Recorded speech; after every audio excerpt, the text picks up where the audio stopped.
Hello दोस्तों, स्वागत है आप सभी का आपके अपने YouTube चैनल यूवी कंपटीशंस में। मेरे प्यारे साथियों, राजस्थान राज्य में आगामी समय में बहुत सारी भर्ती परीक्षाएं होने वाली है। उन सभी भर्ती परीक्षाओं में राजस्थान के इतिहास का महत्वपूर्ण योगदान है। साथ ही मेरे राजस्थान राज्य की सभी भर्ती परीक्षाओं के लिए महत्वपूर्ण हिस्ट्री ऑफ राजस्थान लेकर मैं उपस्थित हूं। मेरे प्यारे साथियों, आज के हमारे इस वीडियो में हम महाराणा राणा सांगा जी के बारे में पढ़ेंगे, जिनका राजस्थान के इतिहास में महत्वपूर्ण योगदान है। साथियों, मेरे बात करें महाराणा राणा सांगा की, तो महाराणा राणा सांगा मेवाड़ के महान योद्धा शासक थे। राणा सांगा का जन्म राणा रायमल के 4 पुत्रों में हुआ था। सिंहासन के उत्तराधिकार के लिए भाइयों के बीच संघर्ष हुआ। संघर्ष के बीच भविष्यवाणी के अनुसार राणा सांगा को मेवाड़ का अगला शासक बताया गया, जिससे उनके भाइयों ने उनकी हत्या का प्रयास किया, परंतु सांगा अजमेर भाग निकले।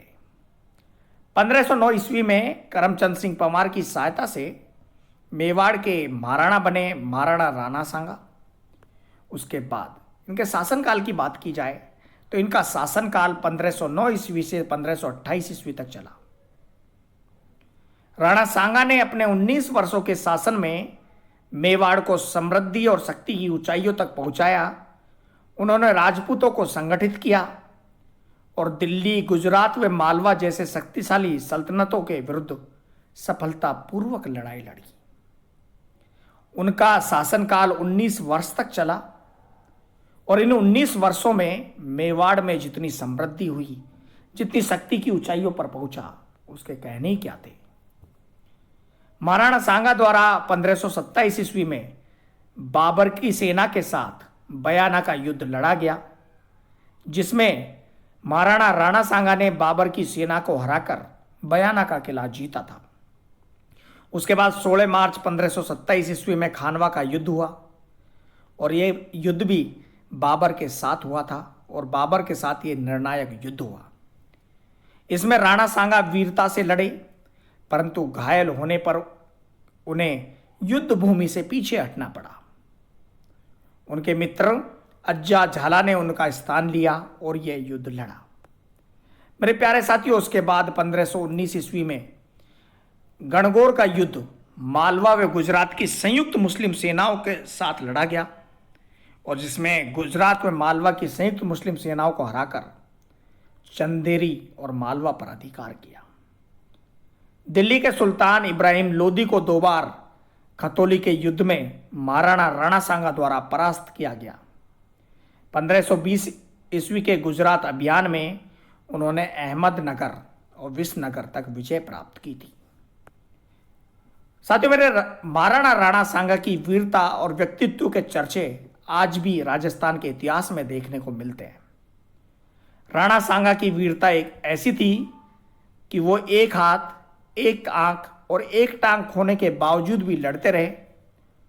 उनके शरीर पर लगभग 80 युद्ध घाव थे।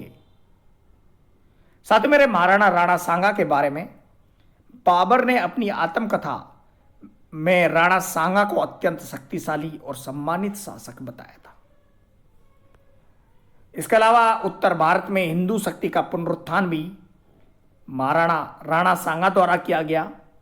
राणा सांगा ने पंजाब से लेकर नर्मदा और सिंधु से लेकर ग्वालियर तक अपना साम्राज्य फैला लिया। यह विजयनगर साम्राज्य के बाद सबसे बड़ा हिंदू साम्राज्य था। साथ ही मेरे उन्हें हिंदू पथ की उपाधि भी दी गई थी। तो मेरे प्यारे साथियों, ये था महाराणा राणा सांगा के बारे में संक्षिप्त विवरण। अगले वीडियो में हम राजस्थान राज्य के स्वतंत्रता सेनानियों और राजस्थान राज्य की देवी देवताओं यानी कि राजस्थान राज्य के इतिहास के बारे में बहुत अच्छे से जानकारी प्राप्त करेंगे। वीडियो देखने के लिए आप सभी का धन्यवाद। Thank you so much. बने रहे, जुड़े रहे आपके अपने यूट्यूब चैनल यूवी कंपटीशंस के साथ। अन्य जानकारी के लिए हमारे यूट्यूब चैनल, टेलीग्राम, इंस्टाग्राम और व्हाट्सएप पर हमारे साथ जुड़े। Thank you so much. धन्यवाद।